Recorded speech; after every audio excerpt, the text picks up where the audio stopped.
I am Jim Collison, and this is Gallup's Call to Coach, recorded on September 8th, 2022.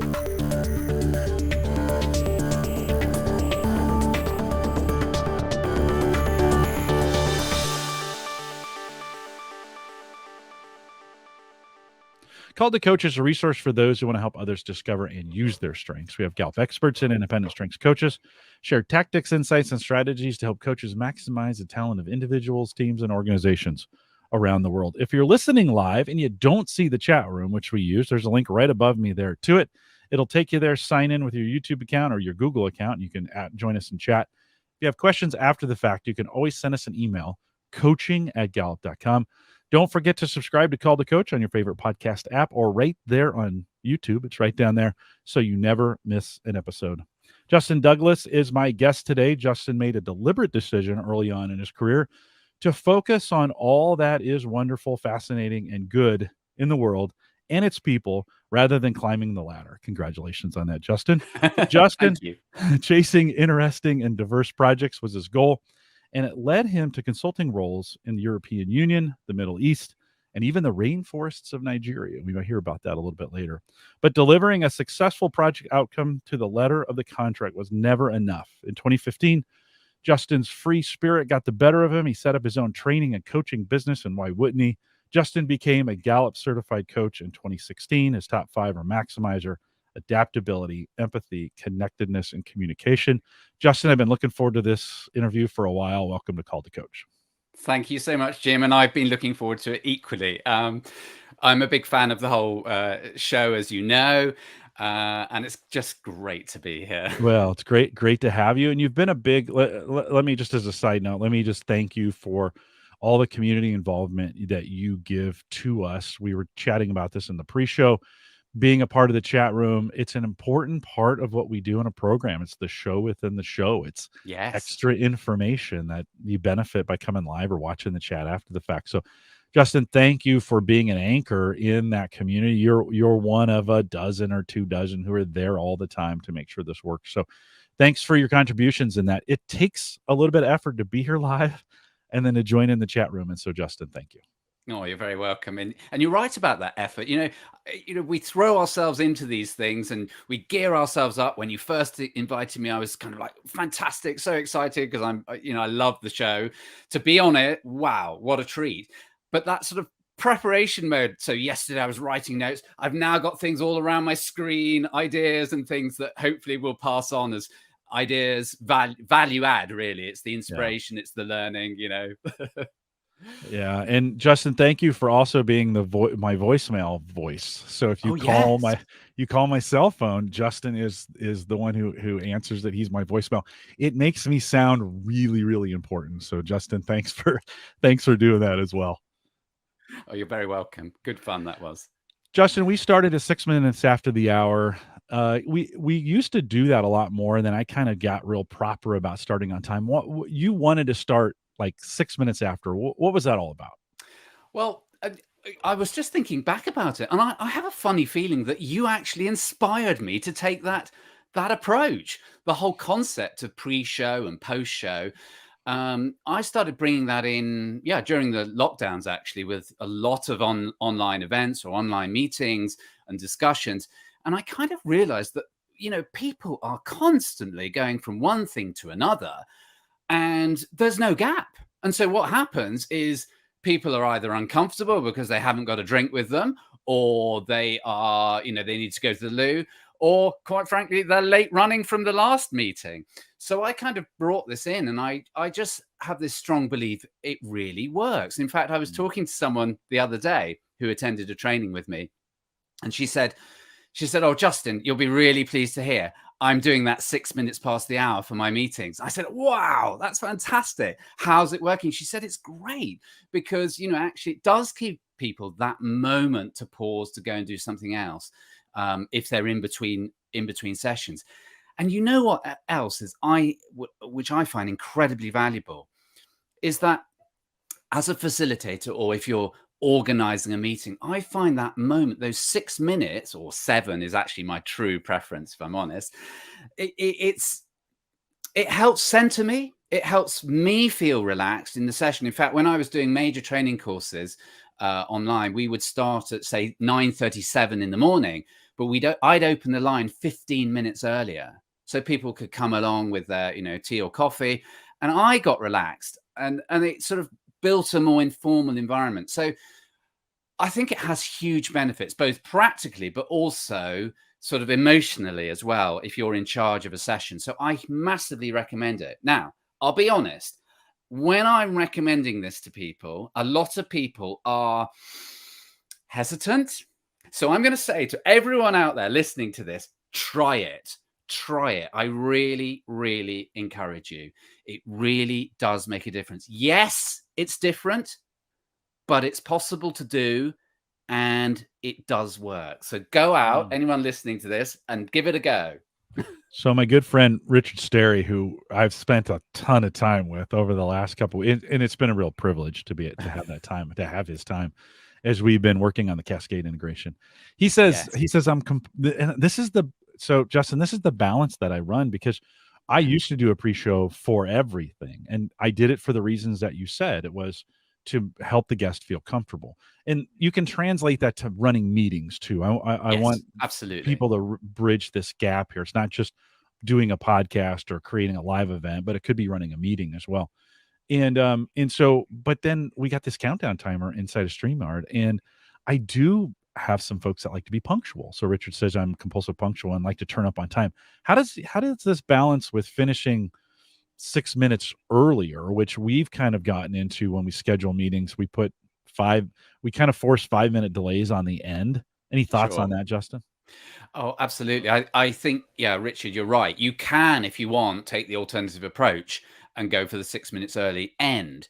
However, because that is, I would say, less consistent, and people think, oh, I'll cheekily use that 6 minutes, you've suddenly lost the benefit. Whereas when you have the clear start 6 or 7 minutes past, people like you, Richard, and others who love to be punctual, they're there on that time. And the beauty is, anyone that, just doesn't like to waste any time, they're there on the mark. Those that like the chit chat, they come in early. I was coaching someone out in Germany, a friend of mine, and she was saying, Justin, how do you keep people engaged? She was a new project manager to a big team. Brilliant project manager she is, but she was struggling with this. And I said, well, why don't you try this? So she started doing it. I think it was 6 minutes past 2 in the afternoon. And I said, how's it going? She said, oh, it's really helpful, because just for those reasons I've just said. The people that just want to get to business, they're there on the 6 minutes. They'll use those 6 minutes for something else. And the people that like the chit chat, they come in for the social earlier. So it does seem to work. I think it's a little bit more precise for people than ending early. If you can do both, Richard, even better.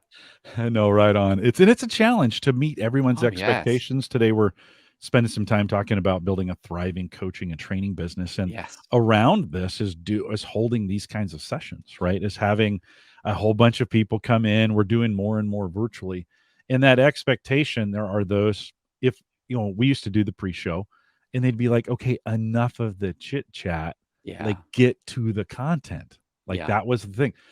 We started then thinking like, okay, how do we provide value in the chit chat? So that's valuable too, but not necessarily required. It doesn't have to be a part of the recorded program. Sure. I think you have to think through it. And then I think my advice, and I want you to respond to this, is to be consistent, to start to have kind of this is who I am and this is the way I run things. And then to be pretty consistent across those meetings. Do you want to add anything to that, Justin? I 100% agree. You get into the habit of it. And, when you were doing the original pre-show, it's undefined when the actual start is. So by defining it, you've sent the message out to those that, who just want to get straight to it.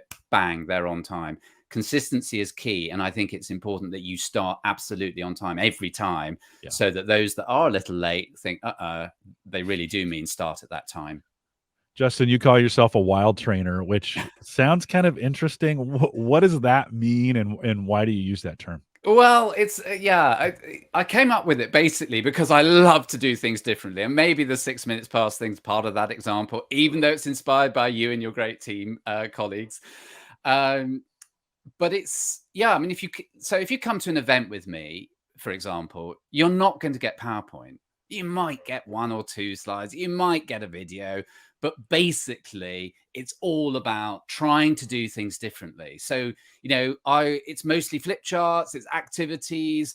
I'll be jumping through a window. Maybe seriously, I've cycled in through into a room on a bicycle. I've burst into a room with a shield and people are throwing paper bombs at me.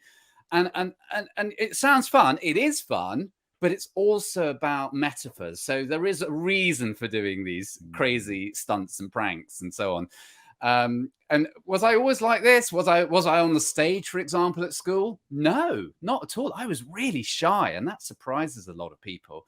So I built up this over time, that sort of confidence, and it's something I, share often as a story, that the journey for people to become more wild, if you like, is a slow one. It takes time, but always in my mind, I'm thinking to myself, what can I do that creates engagement, creates surprise, and is different to how most people perhaps do things? And I know a lot of people in the audience, will similarly be, flip chart based, activity based. And I absolutely encourage that. It's the way to go to do things differently. The number of times you hear people saying, if you say, there's not going to be much flip PowerPoint, there'll be, that's a relief. So I think it's, that's what it's really about. It's about doing things differently. It's about using big metaphors, a bit of gaming, I suppose. There's a game in this. It's having fun. I'm a massive believer that we learn a lot when we have fun. Content's got to be good. It's got to be real, and stick to the principles. But let's do it if we can have some fun. Brilliant. So, take training sessions outdoors. I do that as well. Why not, if we can? Can I share a really fun example? So we were doing a session on voice, projecting your voice and using your voice for presentations. It was a presentation skills course. And it was a beautiful day in Amsterdam, and we took everyone outside, and it was my module, and it was all about as I say, voice. And we had this section on voice projection, and I thought, and I looked up, and beside us was an enormous cruise liner. So I set the challenge for someone to project their voice up to the ship to see if they could be heard. And someone took up the challenge, and back from the ship, someone called out, "And what is your favorite drink?" And there was a bit of two-way. It was, it was just terrific. And that's an example of maybe the wild training concept. Yeah, no, I love it. I love it because it sounds to me it's a little strengths based. How do you think? Yes. How do your themes play into that specifically as you think about your training style? Yeah, absolutely. So communication, my number 5, that's something that's absolutely there. I'm constantly thinking about ways to communicate better, ways to kind of craft my words. It's fascinating as I've got more and more into CliftonStrengths, actually thinking about the power of the individual strengths, the communication. I now feel so confident because I've practiced it, because I've thought deeply about that is part of who I am. I've become more and more confident that I can craft my words really, really carefully. And it applies to spoken or email and so on. So there's communication for sure. And then we have to talk about adaptability, my number 2. So there we are out on, the decking, as it were, of this, I think it was a hotel. There's the cruise ship beside us. And I'm immediately thinking, let's break away from the plan that I was planning. Let's go for this crazy thing. And so I think adaptability, that live in the moment, that present state is, it's with me a lot. It will allow me to change my plan so fast, much to the discomfort sometimes of family members. So I have to be careful. Justin, what are you doing? What do you do when they go wrong? Because certainly, it's great when to have the adaptability to try some things out. Often those things are untested. You don't know if they're going to work. I'm sure if you haven't, how do you adapt when things go wrong? Well, I think it's interesting for anyone with adaptability. There is that sense that you're living in the moment. And some people are wonderful planners. And we have to remember every strength, has its merits. It's how we use them. For me and others with adaptability high up, it is one of the things that allows you to cope if things do go wrong. So I'm very confident that, yes, I can try something out and it may go wrong, but actually my adaptability itself is going to help me cope with it. But there's one thing we can all do, and I think this is a clever little trick. So if you are trying something out for the first time live with your audience, one of the things I've found quite successful is to set the expectation. So I will tell the audience, we've never done this before. And immediately, what I've really done is I played a crafty little trick that says, this might go wrong, which is much better setting that in advance that it might go wrong than finding it goes wrong and then having to apologize. So that's how I do it. And I recommend that to anyone that's experimenting. If you set that little expectation, boom, you're okay. I think you probably take this approach as well, but I have found when I make those kinds of errors or mistakes or it goes terribly wrong, to just apologize and move on. Like, Yes, don't dwell on it. I think if absolutely. right, you get uncomfortable, they get uncomfortable, and nobody wants that. Just like, well, hey, we gave this a shot. Let's continue. Let's continue to roll on. And then you said a point that I have to come back to and emphasize is that you still have to have content in Oh, these yes. in some of these things, right? And you can't. I think some folks like, oh, I'll just wing it and we'll just, and it's like, no, you still need to, even in winging it, you still need to have content as you think about your preparation for these kinds of events. And they're all different. I get that. But how do you approach the preparation cycle to get ready for something like this? Because I know you put some effort into it. Yeah, it's a fascinating one. Again, I think there are a couple of things that pull me from a strengths perspective, and the learning for everyone is, let's look at our strengths. What is it that helps us get there? For sure, it's the adaptability that allows me to, I'll be honest, Jim, be quite last minute on a lot of things. Now, what's really fascinating, and we'll maybe come to this a little later, is this whole idea of trusting our strengths. Because I know that when it comes to preparing events, I have become more last minute than I was 5 minutes ago. Sorry, 5 minutes ago? 5 years ago. 5 minutes ago, maybe 5 years ago. That's right. You're just Now, experimenting. It's fine. yeah, exactly. Experimenting.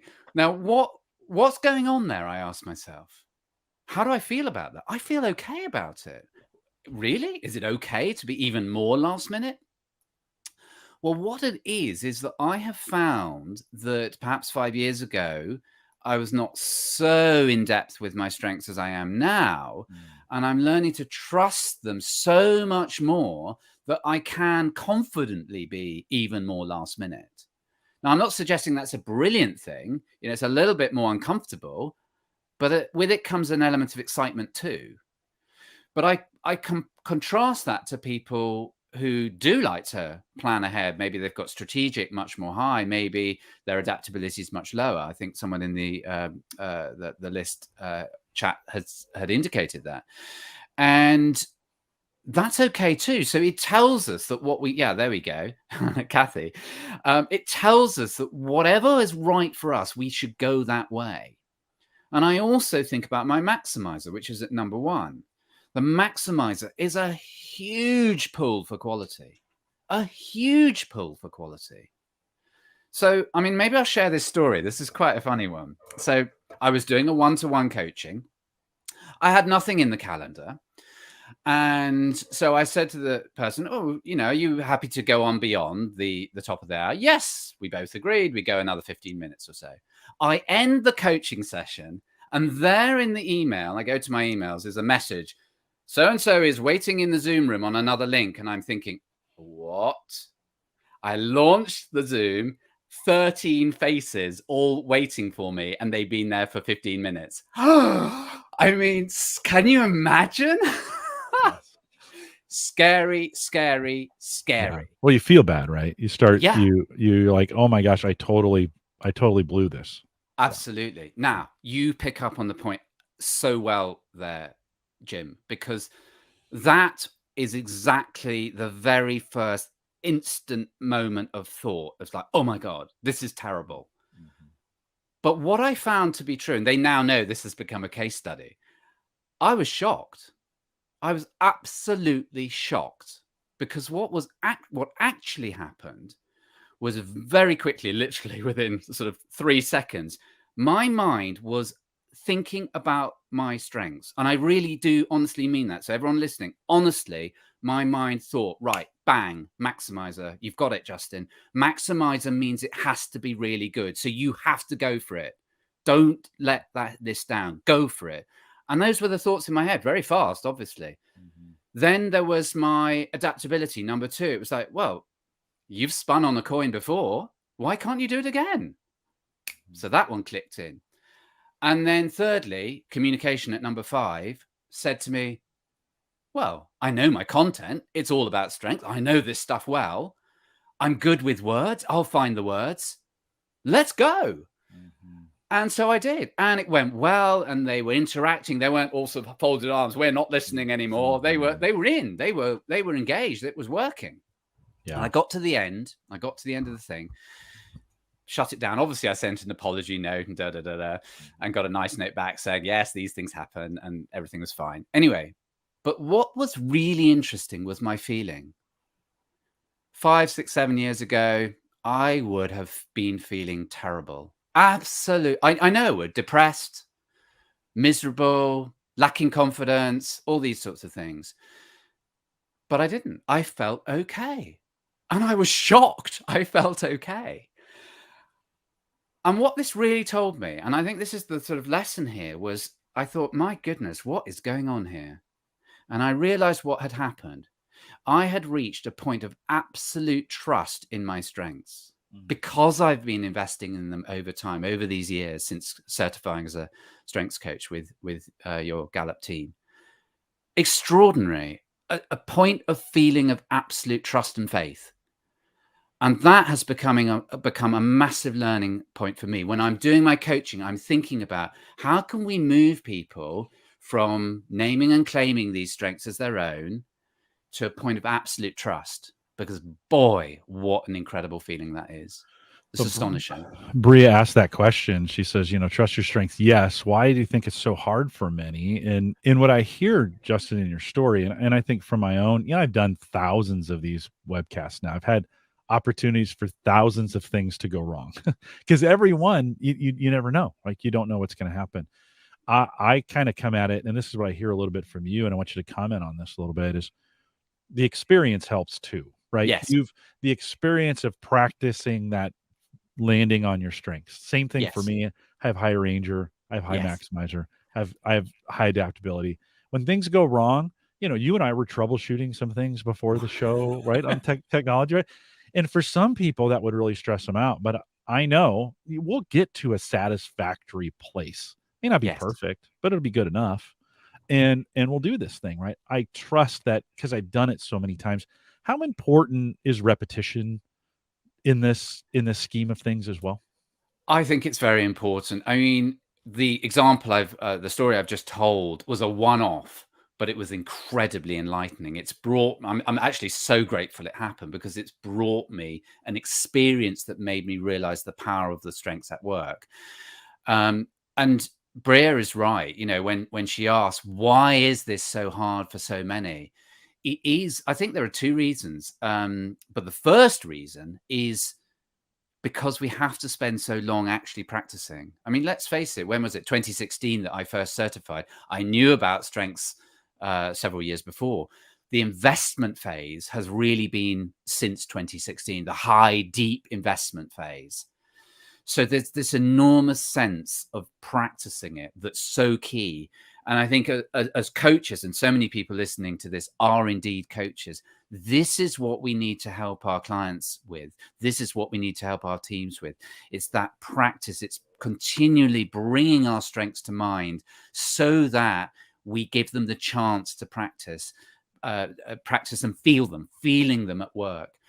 This great exercise that I love of, taking a strength for a day. I like to call it taking it for a walk. Choose one and go for a walk with it on one day. I mean, it's a metaphorical walk, but we apply it during the day. And I say to people at the end of the day, ask yourself 2 questions. Firstly, what difference has it made to the outcomes during that day or that meeting where you applied it? And secondly, how did it make you feel? And very likely the answers to those two questions is positive. Mm. And then we get the positive feedback loop. We keep doing it, and more, it becomes more and more natural. I agree, Bria. It's hard. It takes a lot of time. It takes dedication. It takes our clients, if we're coaches, a leap of faith sometimes. The more we can work with them to accompany them on that leap of faith sometimes, the better. And the reflection time, the discussion, the conversations around how those strengths have helped us and how they make us feel good, that is so important in this journey to trust. Mhm. I think sometimes we find ourselves in the middle of our careers and we think we've done like there's not that much more to learn. I know myself, I know what I'm doing, I know these things. And I think that's actually just the beginning. Like we are just now like, okay, when we understand these things, we're really at the beginning phase of now how do we take these and make them most, make them most powerful, most useful.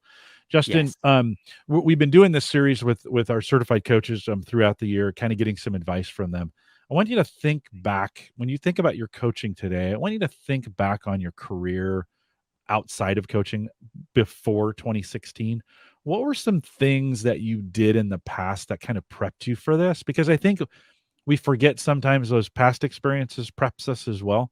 Do you Yeah. have any examples, or can you talk a little bit about that? Yeah, I can. I mean, a lot of my work as a management consultant, firstly with PwC, then with IBM. So two huge organizations, great big projects, machinery of big organizations. When I look back at my time there, a lot of my projects were involved with government clients, also a lot of contact center work, and I loved it. But here's the funny part. So what used to happen is we'd get this, formal project appraisals, and you're always hoping for good scores. And I used to get the best marks in client relationships. And sometimes I get a little bit told off in other areas. I remember one comment like saying, Justin does rather like to do his own thing. Which I found, so sort of a foretelling of maybe coming to a wild Yeah. trainer position in the future. But what's really key there was the client relationships part, and maybe it's the adaptability as well, saying yes, he likes to do his own thing, but he'll get there in his own special way, which might be a little naughty, but it still works, which is kind of my approach to so many things. Justin, hold on. Before you go on with that, I think Yeah. you've hit a solid strength point that Mm. feedback Yes. could have been taken negatively and might have Yes. been, but it was actually a foreshadowing in some cases. Now we know you. It's hard in the moment. Like it's easy to do this with hindsight. I admit, but those were foreshadowing comments of things that you would turn into strengths in your training, Absolutely. right? My Absolutely. high school teacher said it would be more than Jim's charismatic smile that will get him to pass this class. That was my freshman English teacher, right? I love it. Obviously, I wasn't putting the work in, but she began to see this outward strength, this Yes. charisma, right? This woo. Yes. The woo. And Yeah. so I think there's an important point in there for people to say, oftentimes those that it was meant to be critical, but Yes. those critical comments can be as important to our own strengths journey as the positive ones if we see the Absolutely. strengths really shining through. So sorry to interrupt, but I No, thought that not at all. you alluded to that. I just want to make sure we drove that point in. Well, you raised such a good point because back then, of course, and it's one of the things that's frustrated me so much with traditional appraisal systems, which is well done, ooh, but you need to go and fix this. Well, of course, now we all know better that we don't need to go and fix the ooh, but what we need to be doing is going, oh, let's look at these well dones and make them even better. So in my case, the client relationships. And lo and behold, what do I discover? I lead with the building relationship domains. And I really feel that, when I'm out with clients, it is the relationships that are powerful. And then the content, obviously I have to bring that with me. Otherwise, like you say, you can't just win with the smile. But I think you're right. It does foreshadow what was to come. And I think also what was interesting was my sense that, and I think it's relevant when we think about careers, and careers are difficult. I'm firm believer, for most people, careers are difficult. What's the path we really want? But when we think about some of those feedback loops that we get, some of the self analysis of what we enjoy, where our passions are, then yes, we get the clues to say, aha, this is where I'm strong. And with the right support, I can move into an area that really helps me thrive like anything. And that is maybe where we should be heading. And yes, and as I look back with hindsight, you could say you could see it coming. And I remember how I would, we'd be doing a call center project and we'd have all the mechanics and everything and the process change and all that sort of thing, which was great and fun. But I was always interested in what the human experience would be. What would it be like for those people answering the phones? And so I was always invested in their growth, their training, and would ensure that we'd build a project that included decent training for them. And very often I got to deliver it as well. So it was coming, and here we are. Yeah. It's hard to see, when you're in it, it's hard to see, and I just think about all the journeys. I've watched thousands of coaches join us, get certified, and then start their journey. And I can see it from the outside because I watch them on Facebook, or they send me emails, or they ask me questions that I am, or some of those kinds of things. And so you kind of see that journey. I think the trust part is hard, because in the moment you don't know it's going to be okay. You have to say, oh, okay, well, I'm pivoting this way. Well, okay, in the description in Eventbrite for this event, you talked a little bit about the March 2020 event, right? Oh yes. And it changed a lot of things for you. Can you think back to that moment and let's apply trust to this? Because it's easy now to go, oh yeah, I just trusted. Well, what did it feel like back in March of 2020? What kind of encouragement would you give to others? Sure. So March 2020, full lockdown here in the UK. And yeah, I mean, it was, as I described in the Eventbrite brief, it was like dominoes. The bookings I had with my major client were just falling away. It's just incredible to see it happen.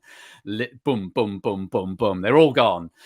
And I'm not going to say it was easy, that transition.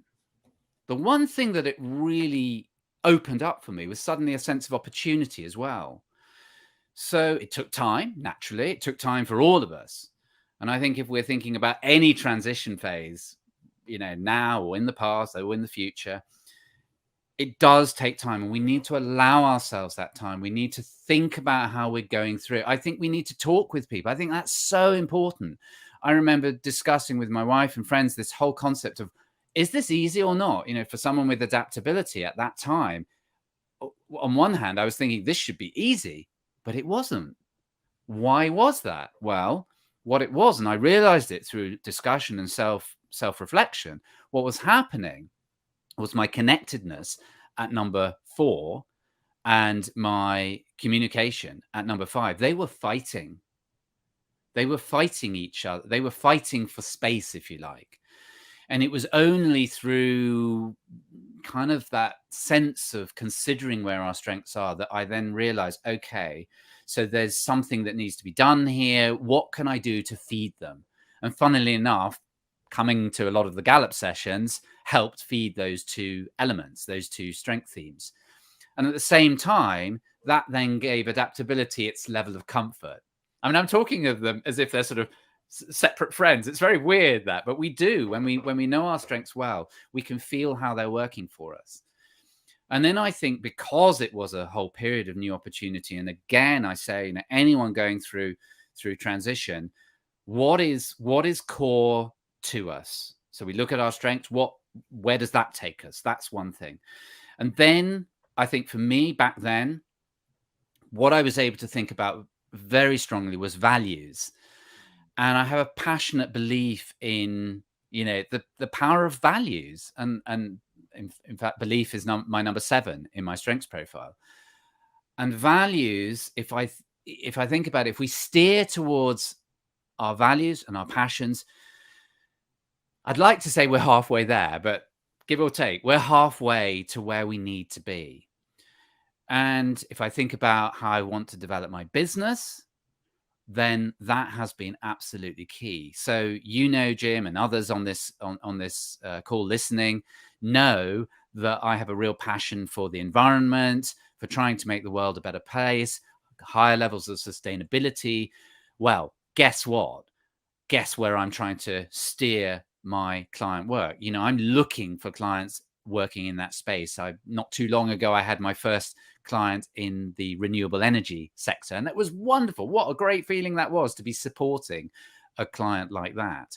And hopefully there'll be more to come. So there's that sense of being able to turn. I guess sometimes in times of great transition, we have a little bit more thinking time. We have some more time to actually consider what's right for us. And I'm not saying that my major client was not right for me. It was. There are loads of great things that client does and still do. But the fact that it was taken away from me meant that I was really kind of like had to reconsider. So that was one thing. And then I think also I was very conscious of the sense of needing to be flexible in terms of, okay, we're at a point where we can grow a business. How can we be flexible in growing a business? And two things came to my mind, and they've really kind of accelerated in over the past 12 months, as it were. One is about partnering with others. So I often partner with someone that you've spoken to on this show, Hannah Miller, another certified strengths coach. So we've done a few projects together. And that's just such a great way of actually finding people that you have something in common with, and then you can help each other with client projects. So that's a great way. If you're a small business and you're trying to grow, who can you partner with? Okay. Similarly, I have partners in the Czech Republic who I've done things with as well.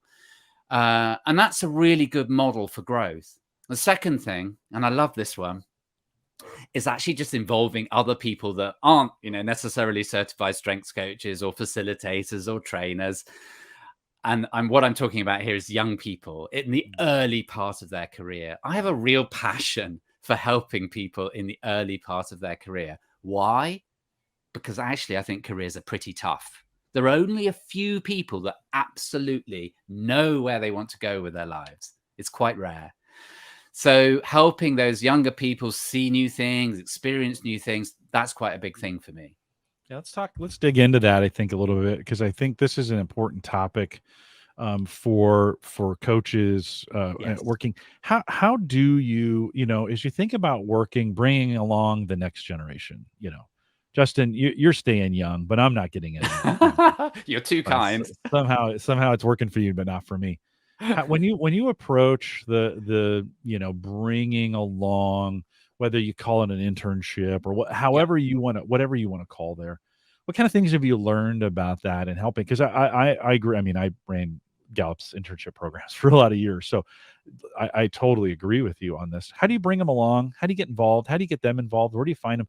Talk a little bit about that process. So finding them, that's not too difficult. Usually we know people, and it's friends of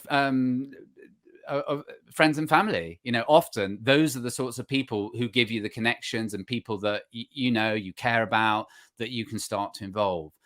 Obviously, you can start to reach wider as well. So far for me, it's people that I know in some family capacity.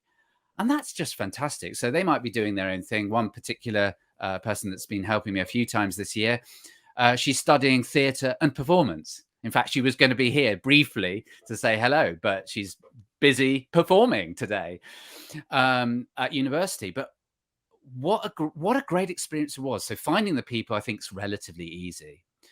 Of course, you can expand your reach, go out to universities, run a little session explaining what you do and invite people that might want to be involved. And it's kind of like work experience, but it's more than that, because one thing I'm absolutely key on is paying them well. Why do I say that? Well, it's too easy for us to think, oh, well, they're young, they haven't got so much experience, I'll pay them on the cheap and get away with it. And that's okay. And it may well be legal.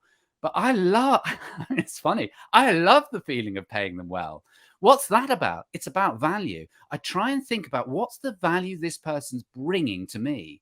So this person I've mentioned, I pay her at varying rates. How about that? According to the value that it's giving to me. And what I mean by that is, how much is my stress levels coming down? You know, there's something genuinely powerful about that. What a blessing to have someone with you that can do that. So I'll give you an example of how that can work in practice as well. Because what I also want to bring out is the point of, what role do they fulfill? Yes, they might be helping if it's a physical room, putting up posters, helping you organize things, setting things out on the tables. Yes, if it's a virtual event, they'll be running the Zoom, monitoring the chat, and so on. But it goes further for me. Always, always in my mind, I have the feeling of, they need to be a co-star.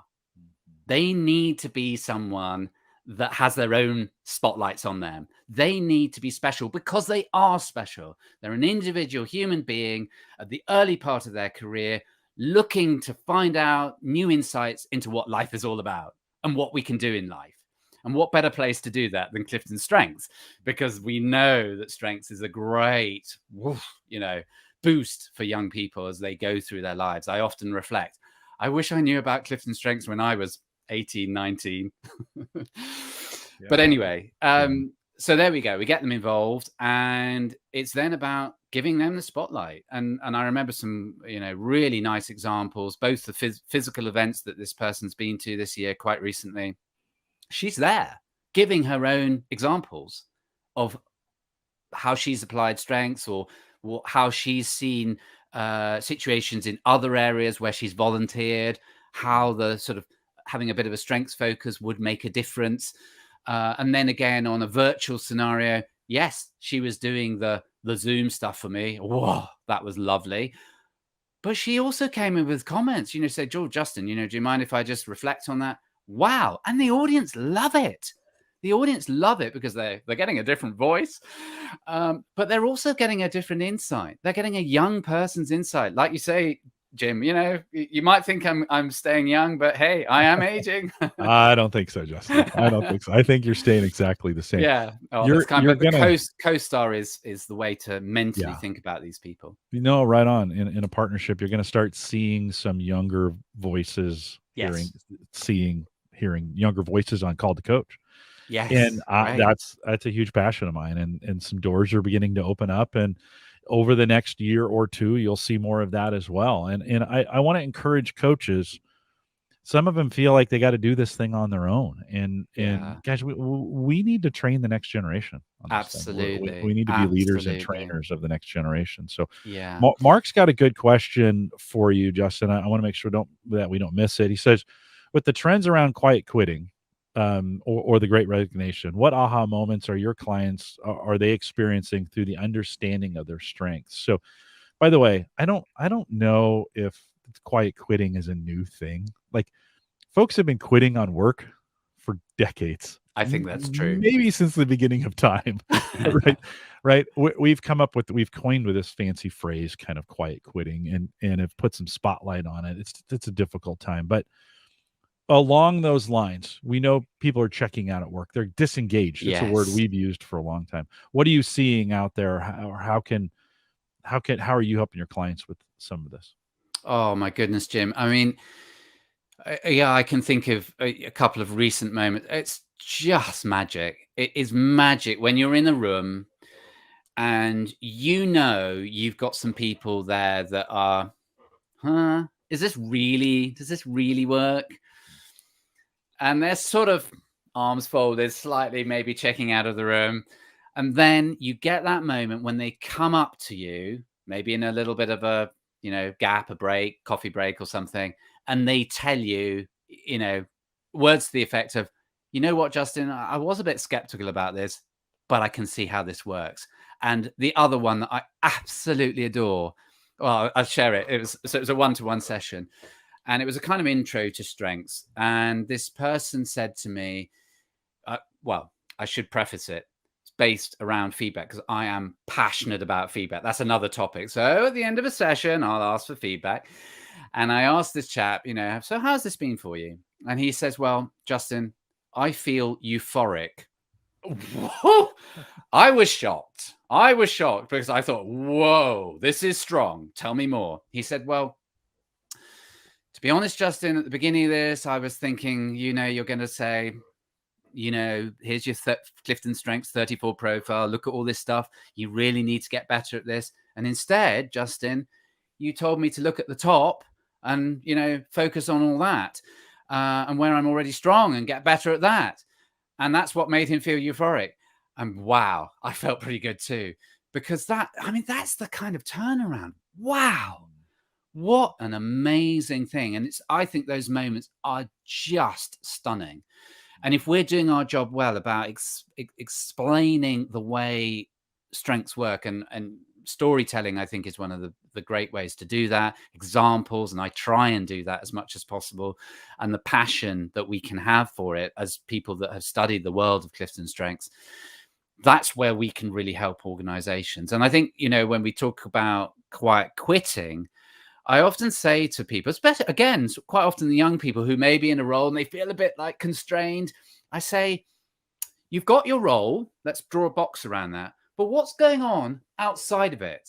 What other things are going on that you can put your head into and look around? So I always say, yes, sometimes careers, we have to be patient. They're not like mobile phones and so on, where, everything's on tap instantly. Careers are more slow. So in a role, we need to be patient for that. And I think that we can help people sometimes with the quiet quitting phenomena to maybe look at other opportunities within the organization they're already in. Often it's about talking to people, just getting off your seat and going and talking. So there's that. And then B, obviously helping steer towards strengths helps people feel so much better about what they're doing and what they can do. That's where I'd probably go with that one. I hope that helps answer the question, Mark. I think so. I think it's a dialogue. I think it's a Yeah, long conversation we can't answer in a webcast. it's Just difficult. yeah, it is super difficult. And I think we're going to see, Mark, to your question. I think with this Great Resignation, we're actually going to see another bounce for people who changed jobs to just change jobs and maybe not looked at their own strengths and their own career goals. They just leapt like, hey, everybody else is doing this. There was a little bit of FOMO, Yes. much like the housing market in the United States. Everybody was snatching up as much property as they could because they were afraid they were gonna miss out. Right? I got to do this right now. I think there was some of that being driven, and listen, genuinely, people not happy with the roles that they were in, and a great Yes. opportunity for them to do something different. But I do think we spent some time last week, 2 weeks ago. We spent a lot of time looking at this idea of career exploration, whether it was Yes. from the college. I had Tim Hodges on talking about it from a college perspective. Jennifer came and joined us from a career counseling or career coaching perspective. And I think that all plays into it. But what kind of value do we give individuals when they have that framework to think through as they're making that career transition, right? To Absolutely. understand who they are. I love the fact that you said, and you got to look around sometimes, because I think Yes. we get into a role and that's not going to be everything, right? What else? No. Where else can I add value? Thank goodness that I got an opportunity at Gallup to add value first in recruiting and then by doing this. Otherwise, I don't think I would have made it long term, right? I got an opportunity to do something different. Yeah, it's so interesting. I remember one person that this was many years ago, and I managed to. Well, she came to me at the end of a training event. This was when I was at IBM as an employee, and she was kind of chatting and da da da da. And then she talked about wanting to get into this kind of training role and so on. She liked the idea of being involved in it, and then that was that. And then I heard from her again, and she said, "Oh, Justin, just checking in with you. Do you happen to have any, thoughts on perhaps joining training?" And I said, "Well, come to think about it, yes, I happen to know there's a vacancy in such and such a team." So she then goes and does that, gets the position, and in she is in that role. And she said to me, and I thought this was fascinating. She said, "Oh, Justin, I just feel so lucky." And I said, "Luck always plays a part. However, there's an awful lot we can do to help create luck, to help increase the probability that the luck will land on our side." And I said to her, "And that's what you did by striking up a dialogue with me." that helped you have a lucky moment. Mhm. So it's not just luck. And I always think about that. And that's my point about looking around, and it's the same if you're growing your business. Yeah. It's looking around, it's speaking to people, it's looking for opportunities, having a look around there and thinking, oh, that looks interesting. Let's go and investigate. Let's go and have a conversation with them. Yeah, I always say luck is that spot where preparation meets opportunity. Oh, I like it, Jim. Right? It just is. If you got to be ready Yeah. for it, and Yeah. and those things happen. Justin, I've thrown out the last call for the chat room to see if they have any Okay. questions. As you think about Fantastic. encouraging the coaching community, you've been doing this with us for a long time.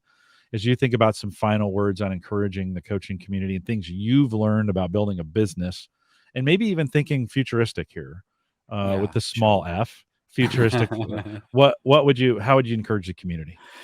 Okay, well, I did make some notes around key points that I thought we should make sure we learn. So I'm gonna go for them. Steer to values and passions. I think that's a huge one. We know that when we do that, we will feel brilliant. And the word thriving then applies. So not just a coaching business, but a thriving coaching business. It feels great. Doesn't mean everything's easy, but it's going to be a better path. We've got to pick up on that. I saw it in the in the comments line up, the chat there about trust. Leaning into one's strengths, aiming for trust, for total trust. I think as coaches, if we can honestly say to ourselves, we trust our strengths hugely, that is going to be a massive help in our own coaching work, because we've kind of got to that moment of, yeah, it's an amazing position. So hopefully a lot of people feel that they can do that. And if not, then work on it so you really get those moments, and maybe stretch it. You talk, Jim, about you need to experience it like I did unexpectedly. So sometimes we may need to create those moments and examine, are the strengths working for us? And they probably will be because you've been intentional about it. So there's that. Breaking conventions. That's the other one. We had the example of the 6 minutes past the hour or whatever. And Jim, yes, please do more of the pre-shows, but yeah, define the start point. I think I have a little rule around things. If you want to break a convention, ask yourself this: is it a logically sensible thing to do? Does it pass that test? Yes. Is it legal? Okay. Does it pass that test? Is it ethical? And then fourthly, is it actually possible? If it passes all those tests, well, why not?